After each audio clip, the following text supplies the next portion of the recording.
코로나19 이후에 진짜 명품을 사는 사람들이 정말 많이 늘었대. 명품을 코로나19 이후에 많이 산다고? 무슨 상관관계가 있지? 한 조사에 따르면 코로나 이전보다 코로나19 이후 명품 판매 건수가 23%나 늘었다고. 주식 살 걸. 뭐 백화점 주식? 아니 명품 주식. 그 중에서도 30대는 54.8%. 엄청 늘었네. 30대면 우리 동년배인데. 그렇지. 우리가 30대잖아. 그리고 20대는 70%가 늘었다. 20대 70%요? 더 많이 늘었네. 왜 그런 거야? 사실 이제 한 조사에 따르면 2021년 서울 시민 4명 중에 1명은 코로나19로 인한 보복 소비를 한 경험이 있다고 해. 보복 소비? 왜 소비로 누구한테 보복을 하는 거야? 그러니까 누구한테 보복을 하는 거야? 형이 평상시에 많이 하는 말인데 뭐 씨발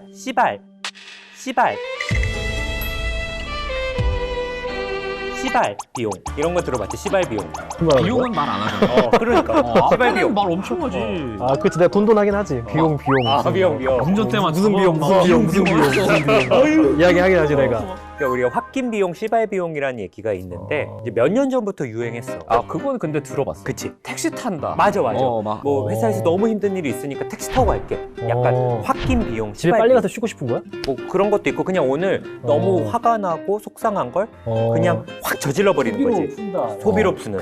보복 소비는 이 신조어랑은 다르게 개인적인 현상이 아니라 사회적인 현상인가? 코로나19로 인해서 정말 많은 어떤 제한 그리고 뭐 여행도 못 가고 스트레스도 못 풀고 이런 게 있잖아. 그거를 보상하려고 SNS에 어떤 나를 표현하는 수단으로 좀 명품을 좀 택할 수 있는 게 아닐까. 듣다 보니까 이런 것도 그렇지만 뭐 홧김 비용, 씨발 비용 이런 것들이 약간 우울한 감정하고 좀 연관이 있어 보이는데 그렇지는 않나? 우울증 진단 기준에는 일단은 뭐 과소비 이런 게 들어있지는 않지만 그렇구나. 경험상 이제 우울증으로 병원에 오시는 분들 중에 요즘 들어서 좀 쓸데없는 물건을 사고 좀 후회한다. 그러면서 또 다시 사고 이렇게 반복하는 분들이 있다고 얘기를 많이 하거든. 쇼핑이 어떤 정신과 상담보다는 싸다 이런 말들도 있는데 그럼 정말로 우울할 때 뭔가 이런 쇼핑을 하는 것, 뭐 쇼핑 치료 이런 게 실제로 좀 도움이 되나? 인간의 뇌에는 우리가 보상회로라는 시스템이 있거든. 음식을 먹거나 이제 뭔가 물을 마시거나 성행위를 하는 건 어떤 인간 그리고 동물 생존에 굉장히 필수적인 거잖아. 이걸 할 때 쾌감을 느끼게 만들어야 이걸 반복할. 그치. 그러네. 이걸 했을 때 뭐 아무런 기쁨이나 즐거움이 없는 시스템이라면 사실은 뭐 굶어 죽는다거나 종족 번식이 안 될 거라는 거지. 이런 거에 관여하는 물질이 뭐 많이 들어봤겠지만 도파민. 도파민. 기쁨을 느끼게 하고 즐거움을 느끼게 하는 그런 호르몬인데 물건을 샀을 때 이런 도파민이 증가할 수 있고 당연히 이런 도파민은 일시적인 기분, 우울감을 개선하는 데는 도움이 돼. 순간 확 일시적으로는. 좋아지긴 하니까. 그래서 뭐 쇼핑 치료 일시적으로는 도움이 될 수는 있지만 뭔가 쇼핑할 때만 이렇게 쾌감을 느끼게 된다면 중독이 될 수 있겠네. 근데 그러면 또 자극을 더 원해야 되지도 그럴 않을까? 수 있지. 그런 말도 있잖아. 쇼핑할 때 우리 뇌가 뭔가 마약이나 어떤 뭐 음주를 할 때와 비슷한 반응을 한다. 이런 이야기가 있는데 그것도 진짜인가? 올즈랑 밀러라는 사람이 쥐를 가지고 실험을 했어. 그래서 쾌락 중추라고 알려진 영역을 이 사람들이 좀 밝히려고 했거든. 쥐의 뇌의 다양한 영역에 전극을 붙였고 쥐가 이제 이런 레버를 누르면 그 연결된 부위에 전기 자극을 가해지는 내가 셀프로 나한테 전기를 주는 거구나.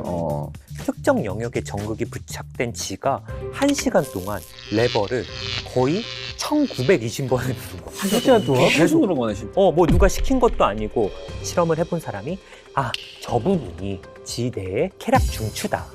그렇겠네. 그 실험을 통해서 저 부분이 어떤 뇌의 보상 회로이겠구나 이렇게 좀 생각을 할 수 있고 이 부분이 이제 뭐 보통 전두엽과 변형계를 연결하는 부분이고 이 부분이 이제 자극을 받으면 도파민이 분비가 돼서 쾌락을 느끼고 이 쾌락을 한번 느낀 사람은 또 느끼고 싶잖아. 그러니까 그 행동을 좀 반복하게 되는 거지.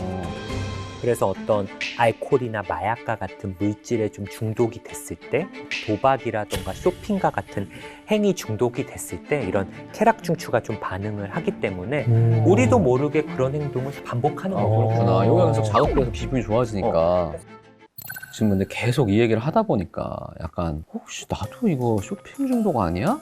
이런 생각이 들 수도 있을 것 같거든. 왜냐면 나만 해도 포켓몬 카드 살라고 포켓몬 카드 살 때 기분 줄 서 있고. 좋거든. 그거 혹시 확인할 수 있는 방법이 있나? 뭐 아직까지는 뭐 계속 얘기를 하지만 쇼핑 중독이라는 게 사실은 뭐 정식 진단명은 아니어서 내가 한번 만든 자가 진단. 직접 만든. 근데 뭐 내가 그냥 처음부터 그냥 아예 없었던 거에서 창조한 건 아니고 이 정신과 의사들이 쓰는 어떤 진단 기준에서 도박 중독 진단 기준표를 참고해서 만들었는데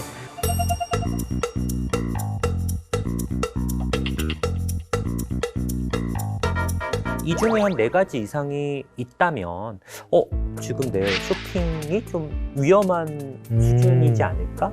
원하는 기쁨을 얻기 위해서 점점 액수를 늘리면서 쇼핑을 한다. 그치, 이게 내성과 관련이 있는 아, 부분이고 그러네. 쇼핑을 줄이거나 그만두려고 할 때 안절부절 못하거나 예민해진다.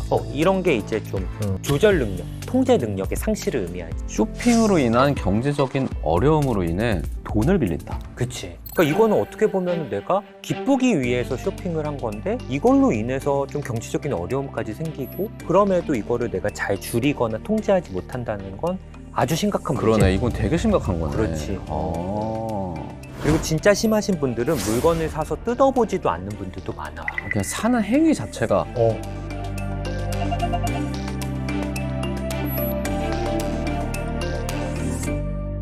내 돈으로 내가 사는데 뭐가 문제야 하는 분들도 계실 텐데 쇼핑 중독이 좀 계속되면 이게 좀 문제가 되나?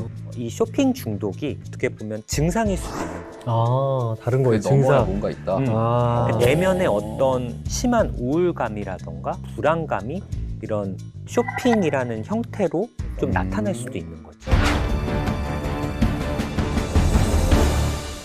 우리 뇌가 이런 자극적인 도파민에 너무 중독이 되면 자꾸 그런 쪽으로만 좀 풀려고 하거든. 어떤 독서를 한다거나 운동을 하면서 내가 목표량을 좀 달성한다던가 사실 이런 거는 어떤 즉각적인 만족감보다는 뭔가 꾸준히 하면서 느끼는 어떤 그런 건데 사실은 너무 즉각적인 쾌락에만 의존을 하게 된다면 쇼핑이 아닌 다른 행위에서는 별다른 즐거움이나 만족감을 느끼지 못할 수도 있고 보상회로가 굉장히 활성화되면서 좀 웬만한 자극에는 별로 기쁘다고 보여요. 어지간해서는 그냥 뭐. 이게 들어보니까 되게 심각해 보이는데 최근 들어서 더 문제가 되고 더 많이 생기는 이유가 있나? 과거에는 이제 우리가 뭔가를 사려고 하면 백화점을 가야 돼요. 그렇지. 근데 요즘은 뭐 스마트폰이 대중화되고 휴대폰으로 누구나 쇼핑이 가능해요. 그냥 24시간 가능하구나. 인터넷 쇼핑, 모바일 쇼핑도 가능하고 뭐 예전에는 살 수 있는 물건이 제한돼 있다면 요즘은 인터넷으로. 인터넷으로 살 수 있지. 그치. 그러니까 어떤 쇼핑에 대한 시간이나 공간적 제약이 사라진 거야. 그러니까 나를 그나마 참게 할 수 있는, 제한할 수 있는 것들이 좀 사라진 거지. 그럼 내가 이제 찬찬히 생각을 해봤더니 쇼핑 중독인 것 같아. 그럼 치료를 어떻게 해야 돼? 그러니까 이런 쇼핑 욕구를 올리는 약간 SNS를 일정 기간 멀리하는 것도 그럼 포켓몬 카드 카페에서 탈퇴할까? 그것도 도움이 되지. 그리고 뭔가 쇼핑을 자꾸 내가 앱으로 보통 한다면 앱을 삭제하는 것도 사실은 굉장히 도움이 될 수 있어. 그리고 뭔가 잔고 이상으로 자꾸 내가 어떤 예산 이상으로 소비를 하게 된다면 쇼핑을 하고 남는 금액을 저금한다라는 느낌보다는 미리 뭐 적금이나 ETF 같은 걸로 자동이체를 되게 해놓고 내가 나의 제약을 만드는 거구나. 그치. 근데 그것도 안 되면 뭔가 쇼핑을 하고 싶을 때마다 좀 스트레스를 적절하게 관리할 수 있는 대체 행동, 뭐 명상이라던가 운동이라던가 뭐 산책이라던가 뭐 이런 행동들을 조금 바꿔보는 것도 좀 도움이 될 것 같고. 그리고 이제 쇼핑 중독이 아까 말한 것처럼 어떤 내면의 우울감이나 뭐 불안감 아니면 내가 뭔가 현재 지금 처한 어떤 스트레스 근데 이 상황을 그냥 일시적으로 회피하기 위한 행동일 수도 있거든. 전문가를 통해서 우울감이나 불안감 혹은 뭐 조울증과 같은 질환들이 있는지 좀 만나보는 것도 좀 좋을 것 같고. 스마트폰을 보더라도 쇼핑, TV를 보더라도 쇼핑. 계속해서 우리는 쇼핑을 하고 있습니다. 이렇게 팬데믹 시대에 우리가 쇼핑을 할 수밖에 없는 어쩔 수 없는 심리적 이유가 있겠죠. 지금 이 영상을 보고 계시면서도 한쪽 창에 쇼핑을 하고 있는 분도 계실 거예요. 뜨끔하셨나요? 괜찮습니다. 그런 정도로 많은 분들이 이 팬데믹 시대에 쇼핑 행태에 대해서 걱정도 하시고 짜증도 내시며 심지어는 자기 자신에 대해서 안 좋은 생각도 많이 하고 계시는 게 엄연한 현실이니까요. 저는 이걸 쇼핑 중독이라는 표현을 쓰기는 싫습니다. 쇼핑 중독이라기보단 쇼핑 과몰입이 더 맞는 표현 같아요. 중독이라고 하는 것은 내성이라든가 금단 증상이라든가 이런 것들이 반드시 동반돼야 됩니다. 우리는 쇼핑을 하지 않아도 괴롭지 않을 방법이 얼마든지 있기 때문에 우리가 쇼핑에 과도하게 몰입하고 있다. 과몰입이라는 표현이 더 적절한 것 같습니다. 그럼 우리는 언제 과몰입되기 쉬울까요? 바로 우울할 때입니다. 자, 실제로 이걸 연구한 논문이 있습니다. Psychological Science라고 하는 저널에서 신시아 크라이더라고 하는 연구자가 우리가 언제 쇼핑에 과몰입되기 쉬운가를 잘 보여주는 그런 연구를 했죠. 새드 이벤트, 별로 안 좋은 상황이 벌어지죠. 그렇게 되면 나의 자존감은 떨어질 겁니다. 그러면 당연히 이걸 끌어올리고 싶은 욕구가 발생할 겁니다. 무너졌던 나의 자존감 혹은 떨어진 나의 자아의식을 끌어올리는 방법 중에 하나가 바로 뭡니까? 무언가를 소유하는 거죠. 왜겠어요? 소유의 반대가 뺏기는 거죠. 뺏긴다라는 것이 바로 나의 자아가 떨어진다는 것이고, 그러니 반대인 무언가를 다시 가져온다라는 것은 나의 자아를 상승시키는 방법이라는 걸 우리 뇌가 잘 알고 있다는 거예요. 그래서 울적한 사람은 어떻게든 무언가를 가짐으로 인해서 그 떨어진 자아를 올리고자 하는 욕구를 자연스럽게 가지게 됩니다. 그리고 더욱 여기서 중요한 건 즉각적으로, 아, 나 우울해, 즉각적으로 재빨리 나를 끌어올리고 싶겠죠. 그래서 우리 뇌는 유혹을 받는 거죠. 우울해? 가지자. 가장 빠른 방법인 무언가를 소유한다는 게 바로 어떤 행동으로 이어지게 됩니까? 바로 쇼핑이죠. 어떻게든 무언가를 가짐으로 인해서 나의 우울로부터 빠져나오게 만드는 건 그 사람이 이상해서가 아니라 우리 인간이 가지고 있는 의외로 보편적인 본성에 가깝다는 겁니다. 하지만 문제는 이럴 때 내가 가지려고 하는 물건은 내가 좋아하는 물건 혹은 나만의 개성을 잘 살릴 수 있는 물건이 아닐 가능성이 크다는 거예요. 우리 인간이 무언가 안 좋은 상태로부터 벗어나고 싶다라고 하는 생각이 가질 때 이 두 종류의 물건 중에 어떤 물건이 더 눈에 들어오기가 쉬울까요? A. 다른 사람들은 가지고 있는데 나만 안 가지고 있는 물건. 다른 사람들은 좋아하지 않아도 나는 정말 좋아하는 물건. B. 안 좋은 상태로부터 빠져나오고 싶은 나의 욕구에 더 잘 부합되는 형태는 당연히 A가 아니겠습니까? 그래서 저는 다른 교수님 연구실에는 다 있는 노트북 받침대를 샀는데 생각해보니 저는 노트북을 안 씁니다. 저는 그 인터넷 쇼핑몰의 VVIP가 됐고요. 자, 그렇다면 이걸 어떻게 해석해야 될까요? 그리고 이 문제에 대해서 어떻게 대처할 수 있을까요? 바로 아까 그 그림에 힌트가 있습니다. 우울한 상황, 떨어지는 자아의식, 끌어올리고 싶은 욕구, 그리고 그때 그걸 가장 즉각적으로 만족시켜주는 쇼핑. 이 흐름에 제가 언급드리지 않은 하나가 더 있죠. 바로 오른쪽에 나를 지나치게 바라보는 셀프 포커스. 이 셀프 포커스가 바로 불을 지핀다는 거예요. 우울한 사람들은 나만 봅니다.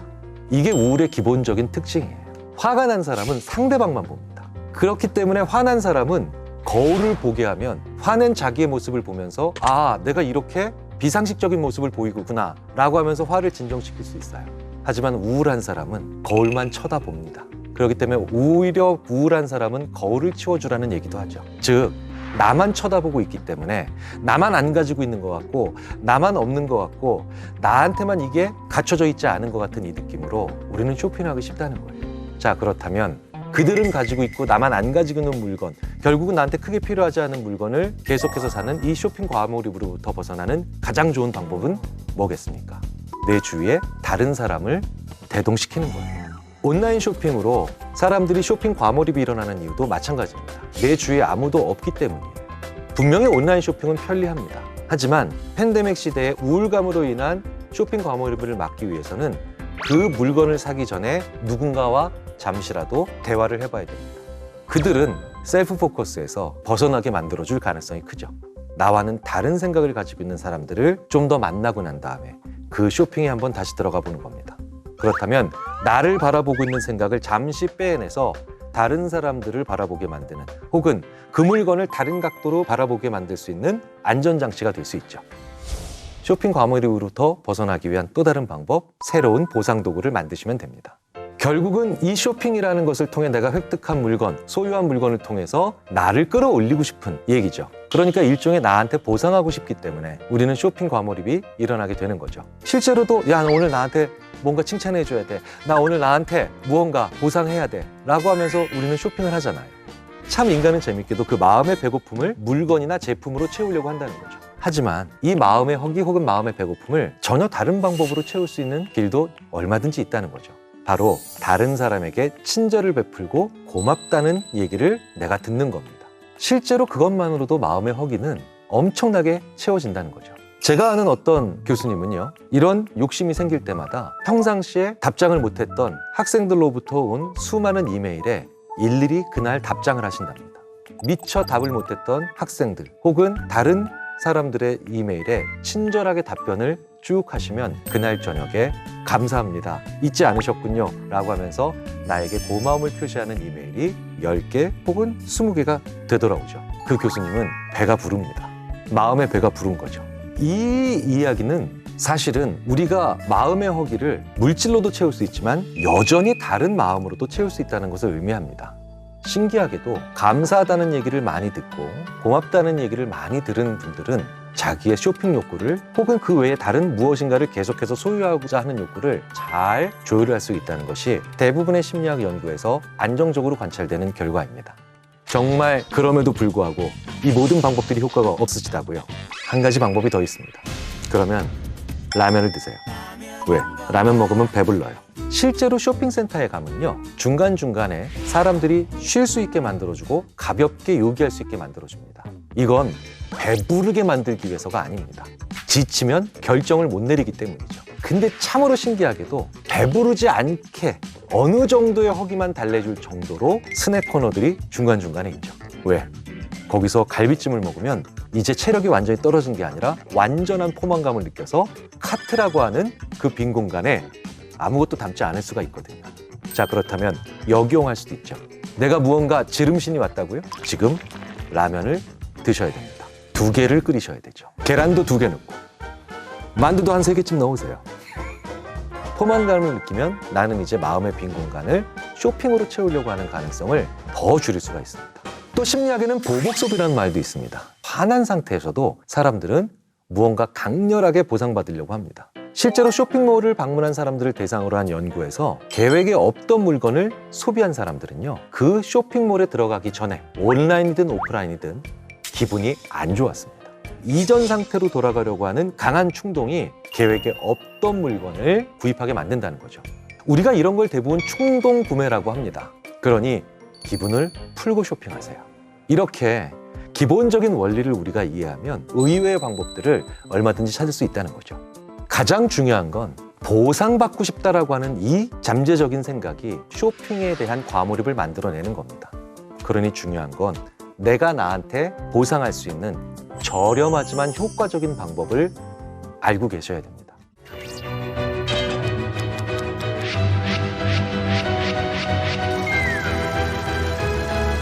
저도 그분한테 많이 당합니다. 그 무섭다는 지름신. 골라봐요. 여기 있는 거 다? 콜. 후회하지 마.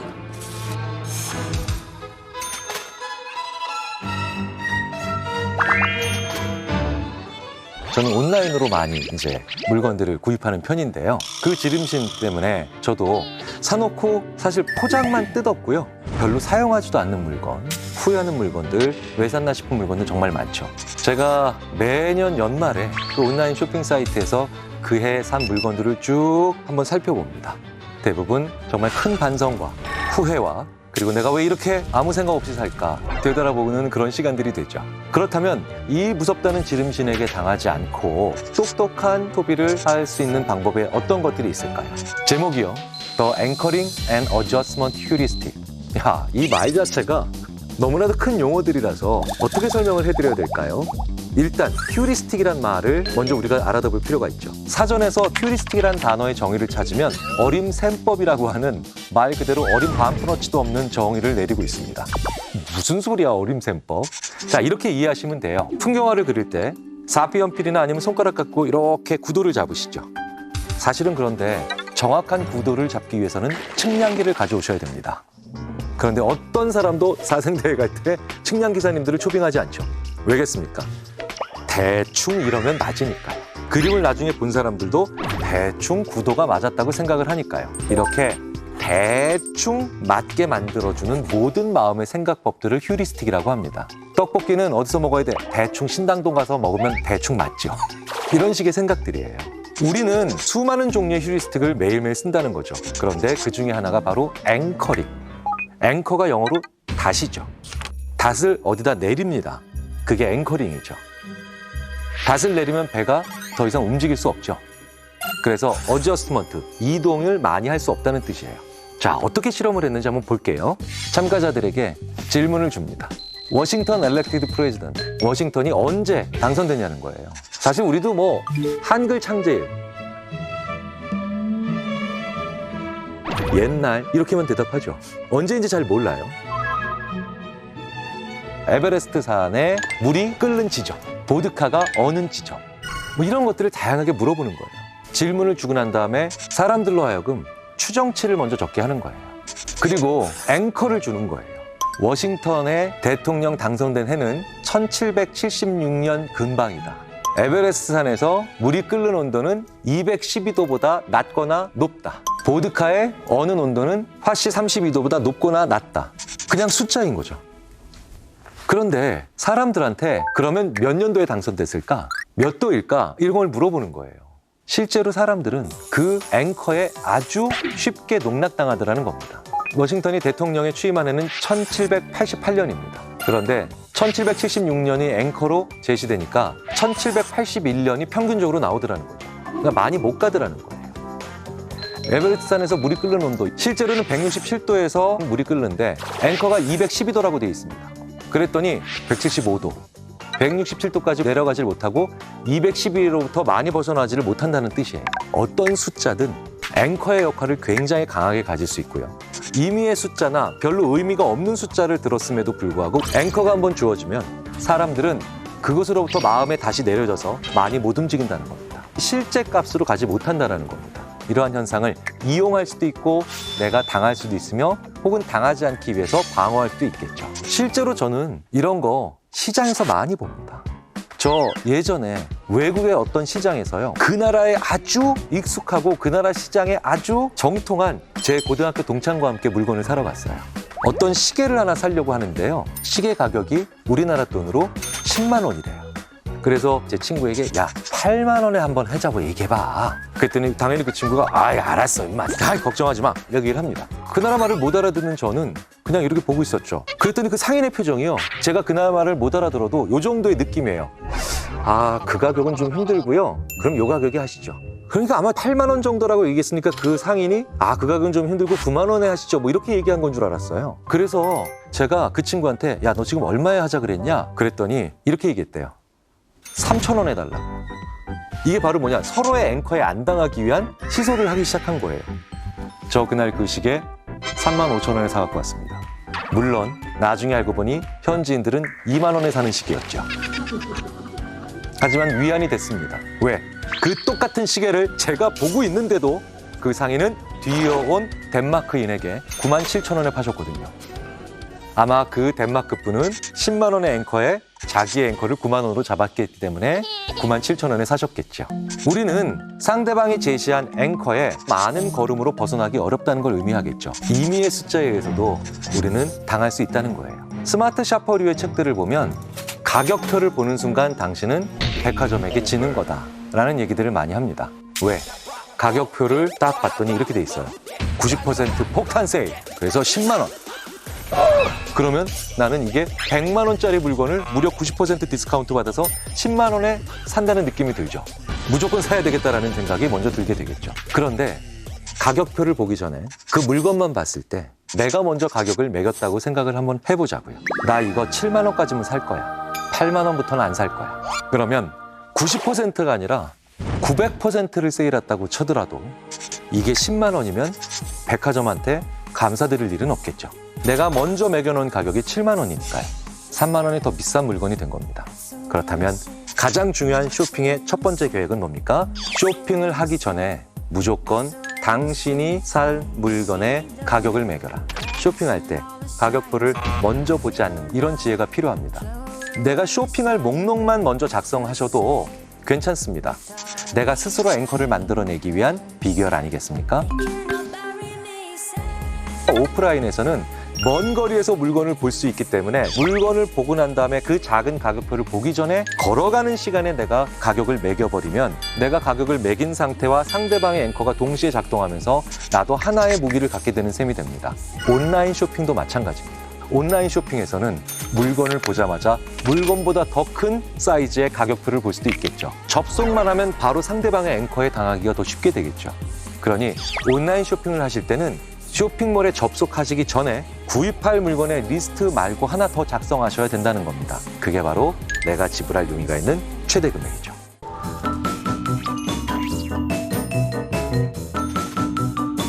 정말 그럴까요? 화창한 날씨에 흥겨운 마음으로 쇼핑을 간다는 건 지름신에 더 철저히 당하더라고요.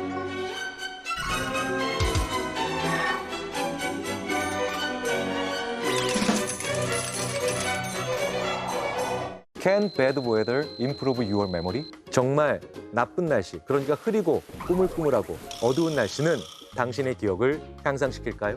Unobtrusive field study of natural mood effects on real life memory. 자, field study예요.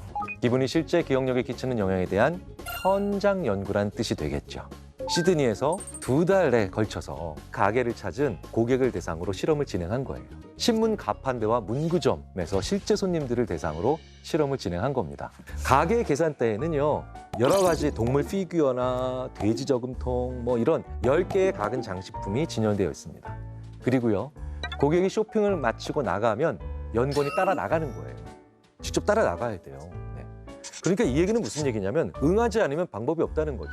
실험실에서 하면 훨씬 더 편하죠. 앉으세요, 하세요 이러면 되는데 연구원들이요, 수줍은 연구원들이 얼마나 힘들었겠습니까? 따라가서 말 지켜야 되고 기억 검사를 해야 되니까요. 저도 제 지도 교수님이 필드 스터디를 해보자 라는 말을 들으면 이번 학기 휴학을 할까? 라는 생각이 들 정도로 눈앞이 캄캄해집니다. 이건 몸고생이 시작됐다는 얘기거든요. 아마 이 저자분들의 연구원들은 고생 꽤나 하셨을 겁니다. 자, 연구에 참여한 사람들, 그러니까 연구의 대상이 된 사람들은요, 5분 정도 가게에서 최소한 시간을 보내고 무언가를 구매한 손님들입니다.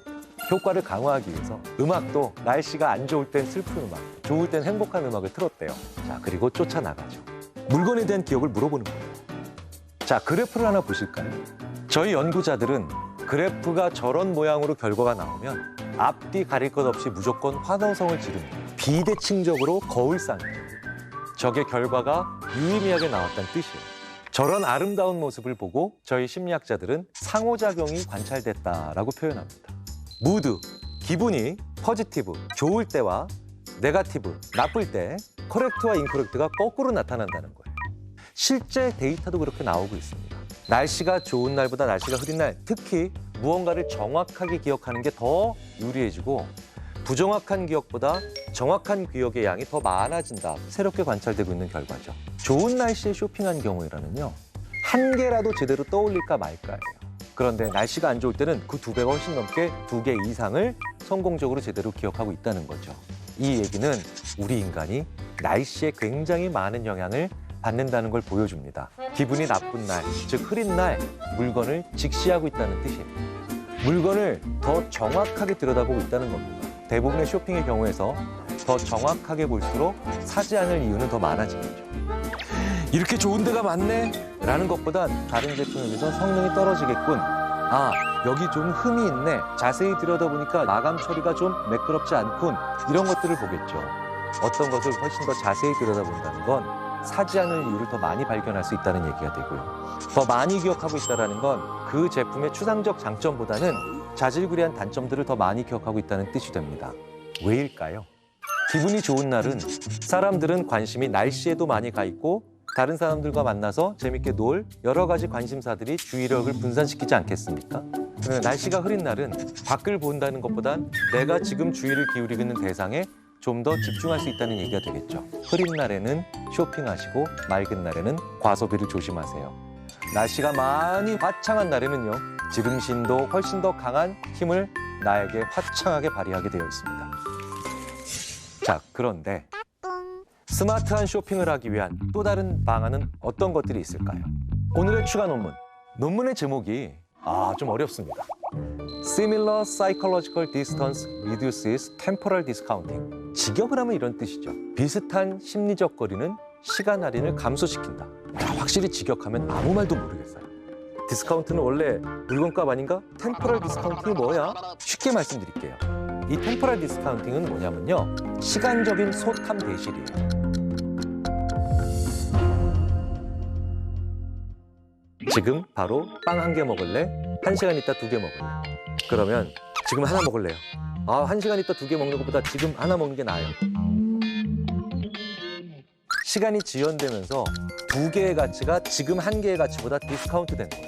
떨어진다는 뜻이죠. 우리는 꽤 많은 경우에 시간이 지연되면 더 좋은 것이 있는데도 지금의 소탐 때문에 나중에 큰 것을 가치를 떨어뜨린다는 거예요. 그 유명한 마시멜로 실험을 떠올리시면 됩니다. 그런데 논문의 제목에서는 무언가 reduces temporal discounting, 그러니까 미래의 더 큰 가치를 선택하게 만들어줬다는 거죠. 그게 바로 뭡니까? psychological distance, 심리적 거리. 나와 거리가 먼 사람을 위해서 무언가를 할 때 temporal discounting이 줄어든다. 그러니까 소탐 대실이 오히려 줄어드는 지혜로운 판단을 할 수가 있다는 뜻이 되죠. 자, 어떻게 실험을 했는지 한번 볼게요. 사람들한테 자기에게 굉장히 가까운 사람을 떠오르게 해요. 이 사람은 1입니다. 그렇게 아주 가까운 사람은 1, 그냥 아는 사람을 100. 그 100명의 리스트를 머릿속에서 진짜로 만들라고 시켜요. 왜 이렇게 굳이 시킬까요? 이렇게 머릿속에서 생생하게 만들어야 실험의 효과가 더 세게 나오기 때문에 그래요. 가까운 사람과 먼 사람을 마음속에서 설정하게 만드는 거예요. 진짜 1은 뭐예요? 중마거우 정도가 아니라 혈육 같은 가까운 사람이에요. 1. 저한테는 어떤 사람일까요? 저의 자녀, 저의 가족 이렇게 되겠죠. 그러면 100. 나에게 먼 사람이에요. 1년에 잘해야 한 번 만나는 동창. 직장에서 인사는 하는데 밥은 한 번도 같이 안 먹었어요. SNS상에서 만난 적은 있고 오프라인에서는 안 만났어. 당연히 심리적 거리가 멀죠? 이 정도면 그냥 아는 사람이죠. 그리고 절반의 사람들에게는 1에 가까운 사람을 위해서, 나머지 절반의 사람에게는 100에 가까운 사람을 위해서 선택을 하게 합니다. 누군가 당신에게 파리 여행권을 주면서 선택지를 주었습니다. 당신에겐 2가지 선택지가 있습니다. 당장 받거나 1년 후에 받는 겁니다. 사용은 받은 즉시 가능합니다. 자, 무엇을 고르시겠습니까? 6개의 시나리오를 보고 답해 주세요. 1. 1년 후 5성급 호텔의 최고 좋은 스위트룸, 혹은 당장 5성급 호텔의 일반룸. 2. 1년 후 5성급 호텔 스위트룸, 당장 4성급 호텔. 3. 1년 후 5성급 호텔 스위트룸, 당장 3성급 호텔.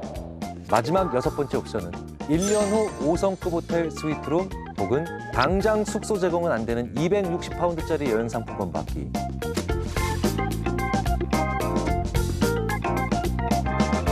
자, 근데 한번 생각해 보세요. 지금 당장의 옵션보다 1년 후의 옵션이 훨씬 더 좋은 옵션인 거죠. 근데 정말 재밌는 건 절친을 위해, 즉 1에 가까운 사람을 위해 선택을 하고 있는 사람들은 대부분 당장 받는 쪽을 선택하더라는 거예요.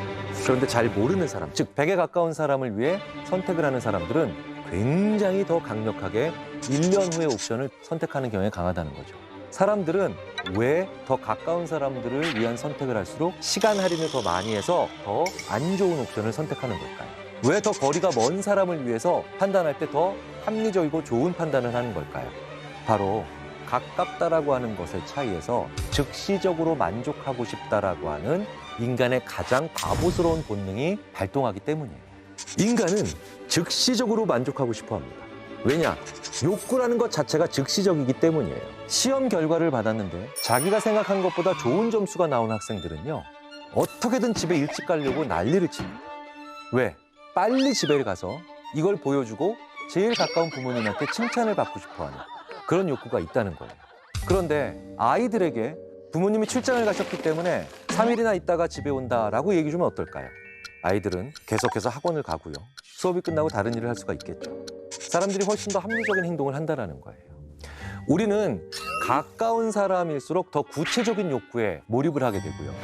거리가 멀다라는 건 추상적이기 때문에 마찬가지로 추상적이고 개념적인 사고를 하는 게 가능해집니다. 어떤 물건을 살 때, 어떤 결정을 할 때, 어떤 갈림길에 있을 때 나랑 정말 가까운 사람에게만 물어본다는 건 오히려 가장 더 좋은 선택이 아닌 할인이 된 선택을 하는 조언을 받을 가능성을 높인다는 생각을 가질 수가 있다는 거죠. 자, 이 얘기는 무슨 얘기겠습니까? 내가 어떤 물건을 살 때는요, 의외로 거리가 좀 있는 친구에게 상의를 하는 게 오히려 더 합리적인 어드바이스를 받을 확률이 크다라고 얘기해주고 있습니다. 왜? 먼 거리에 있기 때문에 더 객관적인 사고가 가능하기 때문입니다. 바꿔서 얘기하면 나랑 거리가 먼 어떤 사람을 떠올리면서 그 사람이라면 이 물건을 어떻게 생각할까라고 스스로 한번 생각해보는 팁을 발휘해 볼 수도 있겠죠. 자, 그렇다면 우리가 쇼핑을 할 때도 당신이 쇼핑하고 있지만 당신을 위해서가 아니라 다른 사람을 위해서 물건을 사고 있다고 생각해라. 지혜로운 쇼핑을 하는 게 가능하다. 이걸 좀 더 확장을 해서 생각을 해보면 일의 위치에 있는 가장 가까운 친구들뿐만 아니라 베개 자리에 있는 그저 아는 친구들도 우리 인생에 필요한 관계이고 쓸모가 있는 그런 사람들일 가능성이 있다는 거예요. 이걸 바로 현대 심리학에선 느슨한 관계에 있는 사람이 주는 유용함이라고 표현하기도 합니다. 내가 오늘 또 진짜 재밌는 얘기 하나 해줄까? 오늘 도야? 오늘은 보통 이런 그래서- 말 하는 사람이 재미가 없어. 아니야. 야, 내가 오늘 그 생각을 깨 부셔줄게. 진짜. 부셔준다. 그러면 들어볼게. 한번 들어봐. 사람이. 이 이야기는 아주 옛날에 있었던 이야기인데 1643년 5월 14일 만 5세도 안 된 아이가 프랑스 왕으로 즉위를 하게 돼. 프랑스 왕 5살도 안 되는데. 5살도 안 되는데. 그런데 이 아이가 훗날 프랑스를 무려 72년 동안 다스리게 돼. 오, 당신 되게 장수했다. 엄청 그치. 오래 다스렸네. 프랑스에서 가장 강한 권력을 가졌던 왕으로 이제 평가받게 되는데 그 아이 이름이 루이 디 웨도네 드 프랑스, 바로 태양왕이라고 불리는 루이 14세거든. 근데 당시 프랑스 평균 수명이 25세였어. 진짜로? 어찌됐든 루이 14세는 77세까지 장수를 했거든. 진짜 건강했던 거네. 그치. 뭐 강력한 아주 왕권을 가졌으니까 뭐 좋은 것만 먹고 아주 건강했을 것 같지. 근데 14살 때 천연도 알았고 뭐 그 다음에 성홍열, 홍역으로 뭐 죽을 고비 간신히 넘겼었고, 성홍열을 걸린 다음에는 그 고열 때문에 머리카락이 다 빠져가지고 평생 뭐 가발을 쓰고 다니고, 그리고 뭐 그것뿐만이 아니라 가발이었구나. 피부병, 위염, 설사, 편두통, 치통, 뭐 통풍, 신장결석, 당뇨병 같은 만성 질환으로 정말 사는 내내 고통을 받았다고 해. 거의 그치? 종합병원이네. 근데 이 태양왕이라고 불릴 만큼 이렇게 대단한 권력을 가졌고 자기가 원하는 걸 다 할 수 있었는데 왜 이렇게까지 건강 상태가 엉망이었던 이유가 원하는 뭘까? 걸 다 할 수 있었어가지고 그런 거 아닐까? 절제가 안 돼서. 절제를 할 필요가 없잖아. 권세가 이만하면은 또 너무 막 무분별한 그 성관계. 성관계 때문에 성병에 많이 노출됐던 건 아닐까? 이 모든 시작이 설탕에서 비롯된 거야. 설탕? 일단 루이 14세는 단 것을 좋아하는 걸로도 굉장히 유명했어. 단 거를. 근데 당시 시대가 그 식민지에서 가져온 설탕으로 만든 어떤 과자나 초콜릿, 설탕 같은 게 굉장히 어떻게 보면 부의 상징이기도 그러면 이게 약간 했고, 사치품이었겠네. 그치. 일종의. 그리고 그런 것들을 늘 입에 물고 살다시피 했대. 당시에 굉장한 대식가로도 유명했어. 많이 드셨구나. 아침 식사로 18접시, 저녁엔 무려 30접시 정도의 식사를 했다고 해, 당시 루이 14세는. 실제로 이제 루이 14세가 죽은 다음에 의사들이 부검을 해봤더니 그 루이 14세의 위는 보통 사람들 위 크기의 2배 정도. 설탕에 어떤 문제가 있지? 치아에 우리가 어린애들한테 단 거 많이 먹으면 이빨 썩는다고 다 썩지. 엄청 썩지. 실제로 루이 14세는 치통도 굉장히 죽을 때까지 앓았었고 이빨을 굉장히 많이 뽑아냈었다고 해. 그 이유를 모르니까 근데 그럼에도 계속 먹었구나. 그래서 당시에는 루이 14세가 뭐 이빨이 너무 썩어가지고 치통을 자꾸 호소하니까 주치의였던 사람이 해결책을 내놓는데 그게 뭐였는지 알아? 이가 썩었어? 이를 뽑아. 근데 그 당시에는 이거 뽑는 것도 잘 못하고 이게 균 감염 같은 게 취약하잖아. 근데 이거 잘못 구멍나는 뽑으면은 거 아니야? 그치. 여기에 균이 생기면은 올라가. 이천장에 구멍이 뚫려. 이게 이비인후과에서 많이 보거든. 코랑 입에 연결이 돼가지고 음식물이 자꾸 코로 올라오는 경우도 생겨. 루이 14세는 입천장에 구멍이 뚫려가지고 물 마시면 그게 코로 나왔대. 입천장 구멍 이거 막으려고 14번이나 뜨거운 쇠로 이걸 지지는. 그때 마취도 없었는데. 이 사람이 또 대식가였잖아. 그러다 보니까 학문 쪽에 문제가 있어. 치루가 생겨서 그때 그것도 엄청 고통스럽고 아프잖아. 그럼 당시에 뭐 치료 수술이 있었겠어? 없겠지. 의사들이 해봤겠어? 안 해봤지. 안 해봤지. 그러니까 루이 14세의 치료 수술을 위해서 정말 치루로 고통받고 있는 환자 75명을 모아가지고 의사들이 이렇게 연습을 한 거야. 왕한테 하기 전에. 바로 할 수 없잖아. 그치. 그러니까 왕을 위해서 그 75명이나 되는 사람들이 그 고통을 이렇게 겪게 된 거지. 첫 번째는 진짜 그런- 첫 번째 하는 사람은 어. 너무 이제 그런 연습 끝에 이제 루이 14세도 치료 수술을 받게 됐어. 그러니까 이제 단 거를 자꾸 먹다 보면은 감염에 취약해져. 혈당이 많아지면 기본적으로 면역은 떨어지거든. 다리도 감염돼가지고 다리가 거의 썩을 정도로. DM프셨나? 그랬을 가능성이 당뇨발? 있어. 이것도 당뇨죠. 혈당이 높으니까. 그래서 다리가 썩을 정도로 건강이 심각하게 악화되고 감염이 점점 생겨가지고 1715년 9월 1일 태양왕 루이 14세가 결국엔 숨을 거두게 되지. 당은 적당히 있으면 이건 우리한테 좋아. 근데 이게 자동차에 넣는 기름 같은 거여가지고 우리 혈관에 기름은 잔뜩 넣어놨는데 우리가 이걸 안 써. 그리고 이 혈당 수치가 너무 높게 돼. 그러면 거기서부터 이제 문제가 생기는 거야. 어떤 문제가 생기지? 너무 높은 당은 췌장이라든지 각종 근육이라든지 이런 데 당 독성을 일으켜가지고 그 장기의 기능을 떨어뜨리게 하고 이렇게 당이 올라가게 되면은 췌장이 이제 인슐린이라는 호르몬을 내가지고 그걸 낮추려고 노력을 해. 그러니까 애 혼자 운동을 하는 거야. 몸은 가만히 있는데. 그치. 근데 인슐린을 만드는 췌장은 점점 지쳐가지. 결국 우리 몸은 자기 조절 능력을 좀 잃어버리게 되고 계속해서 고혈당이 지속되는 당뇨병이 생길 수가 있어. 그러니까 아마도 루이 14세는 당뇨병이 있었을 거야. 당들이 결국 지나가는 그 수도꼭지가 우리 혈관이거든. 혈관이 다 녹슬어 버린단 말이야. 당 때문에. 다리에 있는 혈관들이 다 녹슬었을 거야, 그 사람은. 그럼 그러면 어떻게 되지? 다리도 피가 잘 안 가. 그리고 감각이 떨어진다? 그러면은 상처가 나도 몰라. 내가 모르고 그냥 함부로 움직이다가 더 다치고. 상처가 나도 피가 잘 가야 상처가 낫거든? 우리 면역세포들도 가고 해야 낫잖아. 근데 피가 잘 안 가. 상처는 낫는데. 회복도 느리고. 회복이 안 돼. 느린 게 아니라 안 돼, 회복이. 썩는 거야. 작은 상처가 발톱 자르다가 살짝 상처 날 수 있잖아. 그렇지. 근데 거기서부터 썩어 들어가기 시작해. 당뇨 환자분들은. 당뇨가 심하면. 썩어 들어가기 시작해가지고 당뇨발 있는 분들은 사실 다리 결장까지 가는 경우가 지금도 많아. 그래서 당뇨 환자분들은 특히 당뇨병이 있으면 뭐 면도할 때도 전기 면도기를 쓰라 그러고 맞아. 생채기 나면 안 돼서 그래. 그리고 양말을 꼭 신고 다니시라 그러고 집에 계실 때도 오랜만에 새 운동화 신거나 슬리퍼 신고 가면 막 이렇게 까지고 그런 게 있잖아. 그거 당뇨병 환자들은 그런 걸로도 위험할 수 있구나. 그치. 새 신발 신으면 까지잖아. 그게 굉장히 위험해. 근데 루이 14세는 뭐 새 신발 엄청 많았겠지. 그치. 그게 자기한테 독이 되는지 모르고. 우리가 평소에 뭐 당 떨어졌다 이런 얘기 많이 쓰고 또 초콜릿같이 단 거 먹으면 스트레스 풀린다고 하잖아. 이런 이유가 있나? 그러니까 우리가 일단 그 스트레스를 받으면 안 돼. 스트레스를 그치, 스트레스는. 스트레스를 일단 우리가 받잖아? 그럼 우리는 그 스트레스를 이겨내기 위한 호르몬이 나와. 뭐지? 그게 코티졸이라는 호르몬인데 이게 안 나오면 안 돼. 이게 안 나오면은 그 스트레스를 우리가 못 이기고 정말 쓰러져 버려. 그런데 우리가 좀 응급 상황이잖아. 응급 상황이면은 가장 우리 몸에서 바로 쓸 수 있는 에너지. 그게 포도당이야. 당이구나 그게. 당이야, 당. 당을 올리기 위해서 우리 몸이 작용을 해. 그러면서 단 걸 땡기게 해. 실제 우리가 또 단 걸 또 먹잖아? 그럼 우리 뇌에서도 거기에 대한 또 보상을 해줘. 너 잘했어라고. 세로토닌과 도파민 호르몬들이 다 나와. 기분 좋게 탁. 안정감도 느껴지고 기분도 좋아져. 근데 다이어트 할 때도 단 걸 먹으면 실패한다. 근데 그건 어떤 원리지? 일단 기본적으로 우리가 배고픔을 느끼는 거는 두 가지가 있는데 혈당이 떨어지거나 위가 비었거나 근데 아주 단 거, 설탕 같은 거, 액상과당, 주스 같은 거 먹잖아?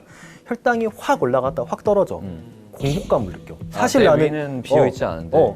배고플 때가 아닌데 배고프다고 느끼고 이게 당이 일단 들어오면은 우리 몸에서 인슐린이라는 호르몬이 이 혈당을 떨어뜨리기 위해서 엄청나게 나오는. 근데 이 인슐린이라는 호르몬은 사실 우리 몸에 음식을 저장하라는 시그널을 굉장히 강하게 보내고 우리 몸에 있는 지방을 분해하지 말라는 신호를 보내. 살은 안 빠지게 하면서 네가 먹었던 그 모든 것들이 우리 몸으로 일단 저장하라는 시그널을 굉장히 강력하게 보내. 그래서 살은 찌고 다시 가짜 배고픔을 느끼고 이게 반복되는 거야. 이런 당 섭취가 노화의 원인이 되기도 한다는데. 노화랑 관련이 있다고? 굉장히 관련이 높아. 굉장히. 그러니까 우리 설탕물 보면은 좀 어때? 끈적끈적하잖아. 엄청 끈끈하지 당이. 이 당이라는 거는 기본적으로 너무 높은 농도로 있으면 달라붙는단 말이야. 그래서 거기서 염증 반응을 일으키고 활성산소 만들고 단백질을 변형시켜버려. 이 혈관들을 타고 우리 이 당이 안 가는 곳이 없잖아. 우리 피부, 다 가겠지, 뭐. 모든 골격계, 두피, 뭐 헤어 이런 데 다 가는데 가서 전부 다 이 당들이 너무 고농도로 있으면은 우리 체내에 있는 단백질의 기능들을 저하시켜. 그래서 이게 노화의 원인이 되는 거야. 그렇겠네. 안 가는 데가 없는데 전체적으로 다 손상을 입히니까. 그치. 그러면 무설탕 제품을 먹으면 뭐 노화라던가 음. 다이어트라던가 이런 부분에 좀 도움이 많이 되겠네 그러면. 근데 이것도 좀 잘 봐야 되는 게 무설탕 제품이라고 나오는 것 중에 액상과당이 들어있는 것도 있고 인공감미료가 들어있는 것도 있어. 나 액상과당은 애기들 음료수 이런 음. 거에서 본 거 엄청 같은데. 들어있는 것 같은데. 그러니까 액상과당이 뭐냐면은 이거는 그냥 인공적으로 만든 과당이야. 포도당을 효소 처리해가지고 이제 과당으로 전환한 건데 옥수수 시럽이라고도 해. 근데 결국엔 이것도 혈당을 올려. 아, 그리고 굉장히 빠르게 올려. 설탕은 우리가 보통 이렇게 좀 다른 음식들에 들어있는 경우도 많잖아. 그치. 뭐 약간 뭐 어. 제육볶음이나 이런 거. 그런 데 들어있으면 어찌됐든 다른 음식들, 다른 성분들이랑 같이 먹으면은 어찌됐든 이 설탕의 흡수 자체는 좀 느려진단 말이야. 아, 다른 애도 있으니까. 근데 액상과당은 보면은 주스 같은 거에 많이 맞아, 들어있어. 맞아. 음료 같은 그거는 거에. 혼자 먹지. 액체 성분이잖아. 액체 성분은 또 기가 막히게 빠르게 또 흡수가 진짜 빠르게 돼. 그래서 액상과당 같은 거 먹고 혈당 재보면 한 15, 20분이면 확 올라가기 시작해. 근데 이게 빠르면 빠르게 올릴수록 이거를 이렇게 없애는데 시간이 더 많이 걸려. 고혈당에 노출되는 시간이 더 그치. 길겠네. 그래서 내가 먹은 당량은 똑같다고 해도 이게 한 번에 이렇게 올라가는 게 훨씬 우리 몸에 안 좋단 말이야. 췌장에도 안 좋고. 근데 아까 인공 감미료가 대신 들어있는 경우도 있다고 했는데 일반 설탕보다 감미료가 더 살이 찐다고 하는 게 사실이야? 인공감미료는 설탕보다 훨씬 단맛을 내지만 우리 몸이 흡수하지 못하는 우리 신체는 아, 그럼 흡수하지 제로 칼로리네? 못하는. 그치, 제로 칼로리. 응. 이게 정말 설탕을 대체만 한다 혹은 내가 앞으로 이런 단맛을 좀 줄여나가는 방향으로 먹겠다 그러면 좀 도움이 될 수도 있어. 근데 오히려 우리의 허기를 돋굴 수 있어. 우리의 뇌는 아, 기대하나? 이 단맛에 부응하는 혈당의 상승을 기대해. 근데 자꾸 뭔가 단맛이 혀에 느껴지는데 혈당이 안 오르잖아. 그러면 우리의 뇌는 허기가 진다는 시그널을 보내 우리한테. 그래서 실제로 이 인공감미료를 먹으면서 뇌 MRI를 찍어봤더니 비만하신 분들은 특히 인공감미료를 먹었을 때 허기를 느끼는 뇌의 신호가 굉장히 자극되고 포만감을 느끼는 신호는 낮아져. 그래서 이런 인공감미료를 먹다가 자기도 모르게 이런 설탕이나 단 음식을 더 먹게 되는 폭식하게 되는 경우들이 생겨. 그러면 인공감미료가 다른 부분에는 그냥 괜찮은 거야? 체중만 신경 안 쓰면? 이것도 지금은 이제 꽤 오랜 시간이 지나가지고 좀 대규모 연구들이 나왔어. 아, 인공감미료가 나온 인공감미료도 그래서 봤더니 인공감미료가 든 음료를 한 캔 이상만 마셔도 심혈관 질환 같은 위험성이 올라가고 한 캔? 어떤 연구에서는 두 캔부터는 이런 위험도가 확실하게 증가되더라. 이런 레포트가 있었기 때문에 정말 하루에 한두 캔 정도만 먹어도 위험성이 올라가는 거야. 어찌됐든지 간에 이 인공감미료가 우리는 흡수를 못 시키지만 장에 있는 장내 미생물들은 얘네를 이렇게 분해해가지고 우리 몸에 어떤 대사에 안 좋은 물질을 내놓는 그런 영향을 미치기도 하고 물이나 탄산수를 마시는 사람들에 비해서 이런 인공감미료가 들어간 주스를 마시는 사람들이 같이 먹는 음식들이 또 건강하지가 않은 거야. 가능하다면 좀 안 먹거나 좀 계획적으로 먹는 거야. 계획적으로. 이게 내가 애를 키우다 보니까 그러게. 어린아이들한테 설탕이 더 위험하다고 하는데 그 이유가 뭐야? 일단 첫 번째로는 액상과당이 들어있는 주스가 굉장히 생각보다 많아. 애기들 이렇게 근데 진짜 많긴 많아. 아까 말한 대로 액상과당이 들어가면은 혈당이 확 올라간단 말이야. 아이들의 뇌는 그 아이들의 입맛은 굉장히 민감해. 근데 머리에서 도파민이 확 나오잖아.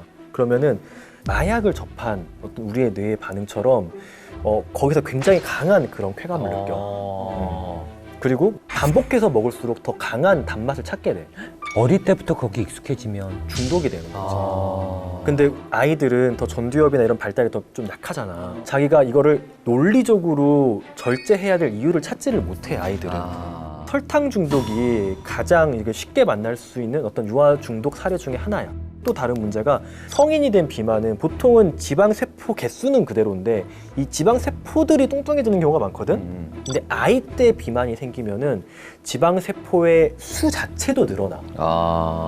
그러면 소아비만인 경우에는 성인이 돼서도 비만이 될 가능성이 높겠네. 근데 이게 정말 마약이라는 표현까지 했는데 그럼 이런 설탕의 유혹에서 당의 유혹에서 좀 벗어날 수 있는 방법이 있나? 근데 일단 좀 탄수화물에도 착한 탄수화물이 있다는 걸 알아야 돼. 어떤 게 혈중 있지? 포도당이 나쁜 게 절대 아니야. 이거는 우리 뇌에도 너무 소중하고 우리 뇌는 거의 전적으로 포도당만 쓰니까 그리고 우리 근육이 사용하기에도 너무 좋아. 그러니까 이게 어떻게 보면 현금 같은 거라고 이야기를 해 우리는 바로바로 쓸 수 있는 복합 탄수화물, 흔히 말하는 현미나 뭐 검은 쌀이나 이런 것들에 들어있는 탄수화물에는 그 안에 또 굉장히 다양한 미량 영양소가 있어가지고 이걸 먹어주는 게 건강에 좋아. 뭐 그 외에도 뭐 과일이라든지 해조류, 콩 이런 것들 사실 너무 좋은 탄수화물이고 정말 우리 혈당을 천천히 올리면서 좋은 작용들을 많이 해. 우리가 삶의 활력을, 에너지를 주는 거지. 근데 아까 말한 대로 빠르게 혈당을 올리는 그런 설탕이나 액상과당 이런 것들 우리가 좀 멀리하고 건강한 간식 같은 게 있잖아. 과일이 될 수도 있고 이런 것들로 바꿔주는 습관들을 들이면은 문제가 되지 않는 거야. 한 번에 딱 끊기는 또 쉽진 않겠네. 그러니까 좀 줄여나가야 되나? 하나씩 내가 먹고 있는 것 중에 설탕이 많이 들어있는 혹은 액상과당이 많이 들어있는 거 하나씩만 이렇게 바꾸려는 습관 우리가 한 2주 정도는 그 한 가지를 지속해 보라고 하거든. 일단 그게 첫 번째고 내가 너무 그런 게 먹고 싶다 말했잖아. 혈당이 올라가는 게 문제가 아니야. 이 올라간 게 지속되니까 문제가 그렇지, 되는 그렇지. 거거든. 포도당은 에너지야. 어떻게 우리가 쓰면 돼. 운동. 먹고 운동하면 돼. 운동은- 에너지야. 사실 그거 먹은 다음에 내가 정말 운동을 열심히 해. 그러면은 결국에 우리 근육이 돌아가는 연료로 걔네는 쓰게 되고 우리 근육이 더 커져. 근육이 또 커질수록 또 그런 포도당을 태울 수 있는 공장이 점점 더 커진단 말이야. 그래서 우리가 이런 걸 잘 알면 되는 거고 또 언제 그러면 운동하면 되나요? 액상과당 같은 경우에는 정말 먹고 나서 한 15분, 20분만 지나서 혈당이 바로 오르기 시작해. 그래서 거의 먹고 바로 이렇게 운동을 해주면 아니면 되고 운동하던 도중에 먹어야겠네. 뭐 그래도 되고 식사 같은 경우에는 보통 한 30분, 1시간 지나면 혈당 오르기 시작하거든. 그때에 맞춰서 우리가 딱 밥 먹고 이렇게 산책하고 운동하는 게 괜찮은 습관이지. 그리고 이제 친구들과의 대화 그리고 같이 노는 그런 시간들을 만들어가지고 이런 스트레스 관리를 이렇게 좀 해보는 습관을 갖는 게 굉장히 중요해. 충분한 수면을 취하는 것도 되게 그것도 스트레스를 좋겠네. 그러니까 맞아. 우리가 수면이 부족하거나 이러면 사실은 또 스트레스에 더 취약해지고 그거 자체가 또 스트레스가 될 수 있어서 충분한 수면을 좀 취하는 거 그런 것들이 되게 도움이 될 것 같아. 그런 것도.